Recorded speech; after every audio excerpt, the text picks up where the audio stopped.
Banjara hospitals. నేను 1968లో హైదరాబాద్ వచ్చినప్పుడు అశోక్ ఏ hospitals Z hospitals అని చూసేవాళ్ళం ఈ రోజు వరకు. కానీ నేను మెడిసిన్ చేయాలని హైదరాబాద్కి వస్తే నాకు మెడికల్ సీట్ రాలే ఆ రోజు 68లో. ఎందుకు రాలేదని చెప్పేసి నేను ఆ రోజు ఒప్పటి మరి ప్రభుత్వాలను క్వశ్చన్ చేశాను, నాకెందుకు రాలేదు. నా వెంబడి వచ్చినటువంటి ఆంధ్ర బంజారాకు వచ్చింది, నేను తెలంగాణ బంజారా నాకు ఎందుకు రాలేదని క్వశ్చన్ వేశాను.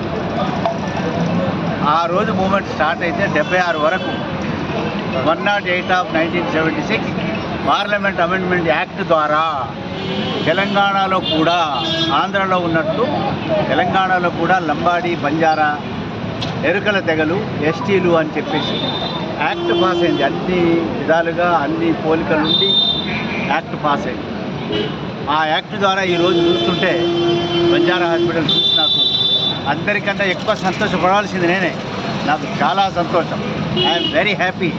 Again I got the vigour and vision of 1968. ఆ విధంగానే నాకు ఇప్పుడు ఆ శక్తి వచ్చింది. ఆ శక్తి ద్వారా ఈరోజు బంజారాల యొక్క చరిత్రను రీరైట్ చేయడానికి ప్రారంభం.